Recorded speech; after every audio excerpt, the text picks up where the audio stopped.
Ekonomi terpimpin yang merupakan gagasan dari Presiden pertama Republik Indonesia, yakni Presiden Soekarno, bersendikan pada kepribadian bangsa Indonesia.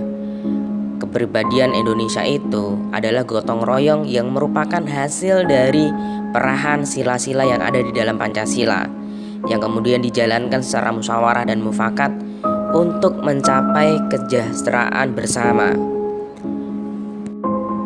Ekonomi terpimpin yang merupakan gagasan dari Presiden Republik Indonesia yang pertama, yakni Presiden Soekarno, mempunyai semangat anti-imperialisme dan juga anti-kolonialisme. Presiden Soekarno menginginkan ekonomi terpimpin menjadi sistem ekonomi nasional untuk menggantikan ekonomi kolonial. Selama berabad-abad, ekonomi kolonial bercokol di bumi Indonesia dan menenggelamkan kehidupan puluhan juta rakyat Indonesia. Ekonomi kolonial bercorak kapitalistik dengan penumpukan modal swasta di sektor perkebunan. Tenaga kerja di perkebunan dibayar murah untuk melanggengkan ekonomi kolonial. Kekuatan ekonomi kolonial bergantung pada pasar ekspor. Sistem ekonomi ini terus mewaris dari masa ke masa, bahkan setelah Indonesia merdeka. Ia selalu mengait pada pasang surutnya pasar ekonomi dunia. Ekonomi Indonesia tak akan pernah bisa mandiri dan teguh ketika praktek ekonomi kolonial ini masih bercokol di bumi Indonesia.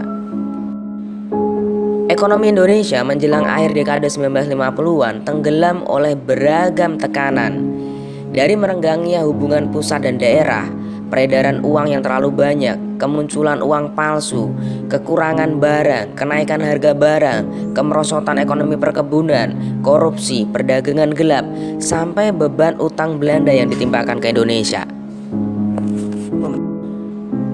Laporan Bank Indonesia sepanjang tahun 1952 hingga 1959 menunjukkan defisit anggaran Indonesia yang semakin besar pada tiap tahunnya.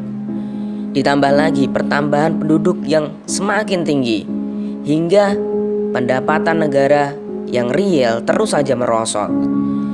Modal dalam negeri Indonesia seret, sementara modal asing hanya berpusat pada bidang-bidang industri berat seperti halnya tambang dan juga minyak bumi. Presiden Soekarno melihat ekonomi Indonesia telah melenceng dari rel revolusi tahun 1945. Berbagai tekanan ekonomi muncul lantaran kesalahan dari kabinet parlementer memilih konsep pembangunan ekonomi. Soekarno telah mengajukan sistem ekonomi terpimpin sejak tahun 1956 sebelum beragam tekanan itu muncul.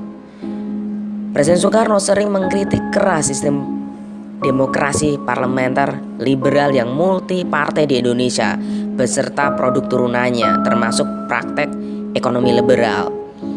Soekarno memperkenalkan konsep demokrasi terpimpin untuk mengubur sistem demokrasi liberal. Menurutnya, perpecahan masyarakat termasuk potensi ekonomi terjadi karena sistem liberal yang multi partai. Perpecahan menyebabkan roda ekonomi mandek.